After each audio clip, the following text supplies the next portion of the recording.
everyone, and welcome to yet another video of Mentor Talk series, an initiative by Preplaced where we bring to you guidance from top professionals across the world. In this video series, we will be interviewing interviewers from different companies to understand what they look for in candidates. The goal is to demystify the interview process of various companies, help you frame a correct interview preparation strategy, and provide valuable insights on how to advance your career. Watch this video till the end and don't forget to subscribe to us for more content like this. Also, do let us know which companies and domains you would like us to cover next in the comments below. Let us welcome Pooja Kantadia. She is a software developer at SAP Labs India and has been with the company for the past 4 years. She is also a career coach and an interview preparation mentor at Preplaced. Hello Pooja, it is a delight having you here. Can you tell us a little bit about yourself and your journey? Hi, Pratishta. Thanks for giving a warm welcome over here. So yes, as already Pratishta mentioned, I am working in SAP as a developer. I have been working here since past 4 years, and it was a really roller coaster ride. Like there are a lot of learnings here and there, and I would say good learnings. And I started my journey as a scholar at SAP, and now promoted to an associate developer over here. Great. So, can you just tell everyone what technologies do you work on in day-to-day basis? So currently, majorly what I work on is basically technologies based on Java for our backend, where we use Java, Spring Boot, Hibernate, JPA, and all. We also, I would say it's not just the backend development that we do, right? It's when we are moving to a cloud phase, we really need to work on everything, just not backend, but handling how things are starting, like from the start till the end, from the UI till the production, I would say. So where basically in UI, SAP uses SAP UI5, and we have in the middleware basically SAP HANA, and then can be more other databases as well here and there. Right. So what is the interview process at your company for your role, and how many interviews round are basically there? Okay, so currently I am an associate developer over here. So there is a different interview process for a scholar as well as associate developer. Okay, so I think I can say about both the roles because I started my journey as a scholar. Right. So as a scholar, what normally happens is basically, this is basically an on-campus interview where SAP comes to your college and for the placement process. So it's a bit difficult, these interviews when you compare it with different companies. So I remember when we started the journey at the college, it was a very hype that, it's an SAP interview, so it's really going to be very difficult. Right. Yeah, it is difficult, but I think, if we give our 100%, it's really worth it. So this scholar interview process normally starts with an aptitude exams. I think for the other companies also it's same, but the aptitude exam level of this company, that is SAP, is a bit difficult than the other companies. Like I have been sat for numerous companies over there, but the aptitude is a bit in a higher level when compared to the different companies. Right. And after once the aptitude is cleared, we go with the technical rounds over there. So 2 to 3 technical rounds can happen. And then we have the HR round, and the process takes it's just a 1-day process where the interview starts in the morning and ends by the evening, late evening maybe. So yeah, that's about how the scholar interview happens. Now it's a bit different between when I say about the associate developer role. That's not an on-campus thing that you get hired, but when off-campus you apply for this role. It's basically, so this doesn't have this aptitude test, basically assessment when you apply with associate developer. But again, it depends actually. For some of the teams, there are 2 technical rounds. Some of the teams there are 3 technical rounds. It also depends on how the interview goes. Basically, if the HR think that they are still not sure after the 2 rounds, they opt for a 3rd technical round, and then it goes for the HR round. Basically, that I would say basically the hiring manager round, that would be. Okay, that's great. So what do you think HR managers are really looking for in the resumes of the candidates? So, resume is a very important part as important as the preparations for the interview is resume. Preparing your resume is also very important, because that's the first thing that first step basically to give an interview. So I would say in the resume, when a HR sees, not more than 10 seconds you should give anyone the chance to go through your resume. It should be so prompt and straightforward, and not to have too many things in your resume if you don't know that, like just not to fill up your resume. It can be simple if you're a fresher. If you are an experienced person, yes, it can be more than one page. Otherwise, just one page your resume is good enough. Okay. And we should always have like skills in the resume which we are very confident upon, and just if we have some here and there knowledge, we shouldn't put in the resume, because if it's there in the resume, the interviewer can go in a very in-depth knowledge of that technology, and if you're not able to answer that, it's a very bad impression over there. Right. So can you tell the candidates like deeply about the interview rounds? Okay, so when we start when we start with the technical rounds, right? So what normally the technical rounds are, if I say about a 2-year, 3-year experienced person giving an interview for maybe associate developer. So what happens is basically the one round is basically of the coding, problem solving, DS algo round. And another round would basically, be maybe of system design round, basically. So because when you have a little bit of experience, it is expected basically to have an understanding about the low level design at least. So that's where we have one DS algo round and the another a system design. But it also depends on the interviewer or the team basically, if if they really want, like suppose if a person is being hired as a data scientist, or if a person is being hired for a machine learning role. So maybe at these kind of things, it can be technology specific things, like if a person is being hired for machine learning, they should know in and out of it, because that's the important thing that is needed in that team, and that's why it's hiring. So this is about the technical role. And now suppose even if if someone is being hired as a front end developer or a back end developer, there can be some technology based specific questions too. It's not always that if it's only DS algo, the interviews cannot ask a specific technology based questions. It totally depends, and there can be, like suppose someone is giving for front end development, and suppose JavaScript is the technology there, anything about JavaScript can be asked even in the DS algo round. So I think candidates should be prepared for that too. So that was quite insightful, and I think candidates will get a lot of help from your tips. So can you share a little bit tips about how should the candidates prepare for this role? So what normal what everyone I think should have is basic knowledge on at least what technologies they know, right? Like suppose if someone knows JavaScript or someone knows Java, they should at least be confident in anything and everything in Java. But they even shouldn't be like very specific, because every day we need to upgrade ourselves. So we should always be open to learn new technologies and have a bit of knowledge about other technologies too, even if not in-depth knowledge over them. Now, when preparing about a DS algo round, I think practice is only that can help out. Like there is no other way of doing that. It's just the more we practice, the more we get into it. So yeah, I think for every interview, I would say the more we practice, the more we get into it. Great, that's a great advice. So is there any specific resources or course that you would like to recommend to candidates?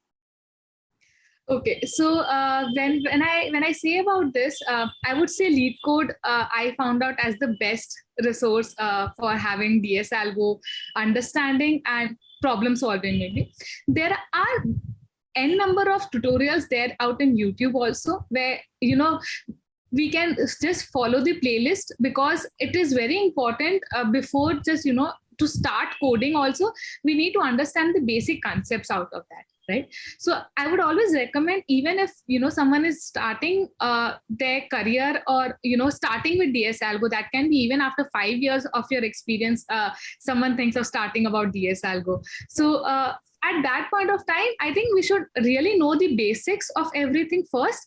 And otherwise, when we see the questions over there and we don't really know anything out of it. But, if we know some basics first about, suppose if it is stack or if it is queue, it's not just a LIFO and a FIFO. There are many other concepts too, that, or how we can basically solve a problem using stack, or how we can solve this. So if we have a basic knowledge, it would really be easy to start the journey with. Otherwise, after solving some of the problems, we can just give up, that we really don't understand anything out of it. So I would say, yes, first of all, understand the basic. It can be from anywhere to understand the basics. There are a lot of resources online right now, so not anything specific.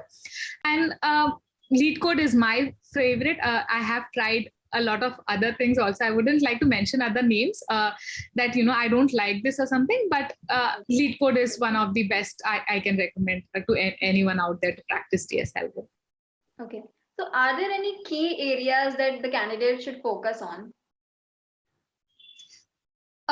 When we say about key areas, cracking the interviews and knowing about whichever company we are going to interview, right? Every company has a different way of the interview process. Some might be like, if it is only DS algorithm all the rounds, no system design, no machine coding, nothing. But while other companies, can give small projects, small machine coding rounds and all. So we should always prepare beforehand or do a proper research before giving the interview, that this company, what is expected out of it. Right. And suppose if we are not aware of it, and directly when the interview says it's a machine coding round, we could be blank at that time, and a negative impact again. And again, that's also a demotivation if we don't understand that at that time. So I think this previous research, if it is done properly, the rounds can go more smoothly. Okay. So would you suggest that mock interviews really helped the candidates? 100%. So whenever it might be like, even if you're having experience, some experience, I would say even 10 years experience, and it's been long that you have not given interviews, they are difficult. Like, it's not easy giving interviews out. So, and what happens basically in mock interviews, like when we do the mock interview, all the defects that we would be having, basically, or all the things that we can go wrong in our final interviews, we can go wrong that in the mock interviews. And if we have a best mentors out there, they could really give a proper feedback, as exactly where you are going wrong. And that can be, improvised. And I can, suppose if I am taking the mock interview and you are, suppose, my mentor or taking my interview. So basically you would tell me that, Pooja, this is where you are going wrong. Try to improve on this. And suppose if I find out 10 such mistakes of mine, right? Now, those 10 mistakes, at least I won't go and do in my final actual interview round. So I think mock interviews are really, really helpful out there. So that was great. So can you tell us about some common mistake that you have seen candidates do, and the tips to how to avoid those mistakes? What basically, see, what the candidates do basically now in the era where normally virtual interviews are happening, right? So what happens is basically candidates don't tend to communicate very properly. Right, like now when we have there is a lot of difference when we have a face-to-face interview and when we have a virtual interview. At face-to-face interview, interviewer is right in front of you and he can understand or see what you are doing, basically. But suppose in a virtual interview process, if you are writing something on pen and paper, right, the interviewer is not able to see that. And what you are doing, he doesn't understand. So if there's a lot of silence gap in between, the communication, that is something, again, a negative impact. And these basically is, it can come with even the mock practices that are being done, right? This can come. So basically the main thing is we should always try communicating whatever, even if in the virtual interview, basically, I would say, even if we are thinking out something, we should communicate loud that this is what we are thinking out. There shouldn't be a lot of silence in between the communication, I would say. So this is one thing I think, that is a drawback, and everyone should understand in this era. Basically, this is a main issue that is happening, and we should improve on this. So apart from this, do you have any more tips to how to improve the virtual interviews? See, this was the main thing I think that is lacking in the virtual interviews, and where the things can go wrong. Other tips can also be to the candidate is like, that can be either virtual or face-to-face interviews, is like when a question is asked, basically, or suppose it's a coding question, right? Their candidates, normally what they tend to do is just assume on their own rather than openly asking, what this can be.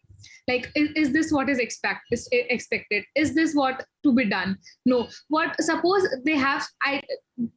suppose a very simple question is being asked that they have solved it previously. The candidate has already solved that, and what they think is, okay, this is the question I know, and they'll just stop. They'll just stop everything, all the communication, and just do the code, and they'll be like, I'm done.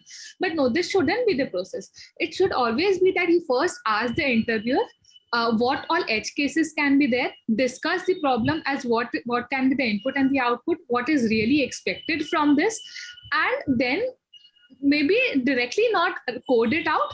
First communicate what the approach would be, right? Like, this is, you can just tell the interviewer, this is my approach of solving the problem. Is it fine? And there can always be a case where the time complexity which the candidate is trying to solve, that is lot more than what is expected from the interviewer. So at that time, interviewer will say, okay, not this, but this is expected out of it. Mm-hmm. And even if we are stuck at some point of time, it is totally okay. The interviewer will help you out, but it's just, we need have the proper way of asking the interviewer so that he is also like, okay, I can help you out in between in some places. So this is one thing, like, not directly go to the solution, but first have a proper discussion, understand the problem statement properly, tell the approach as what you are thinking it out, and then solve the question. I think that was quite insightful. So before we end this, do you have any final tips for the candidates? I think I totally shared of, what experience and what I think a candidate should really know before an interview. But final tips, I would say, don't get nervous and don't get demotivated in this process. Basically, for some candidates, just giving 1 or 2 interviews, it can click. For some candidates, they can keep giving 10 to 15. And they feel that they are worthless and they are of no use, and they just get demotivated and stop things in between. But it's not the case. Like, it always matters, like, why are you not being hired, where you went wrong. And I feel every rejection is a kind of learning that is there. Like, I think every candidate should learn, even if you're being rejected, there is always a learning behind that rejection as well. So you can just take that as a learning and get and improve yourself for the next interview. And I think stay motivated. If whenever a candidate is demotivated, the success rate gets lesser at that point of time. So yeah. Great. I think whatever you have shared, every candidate who is watching this video, it will be very helpful for them. Not even just the software candidates, it will be helpful for the other candidates who are in other domain as well. So it was really nice having you here. Thank you for sharing your tips and tricks to the candidates, and thank you for being here with us and talking to us and giving us your time. Thank you, Pratishtha, for giving this opportunity, and thanks to Preplace for giving me this opportunity. It was nice having this conversation. Did you enjoy this video? Won't it be great if you could interact with such mentors and directly learn from the interviewers of your dream company? Well, Preplace make this a reality for you. If you want to learn from top mentors like this and have an edge in your interview preparation, do visit our website www.preplace.in and book a session today. See you on the other side.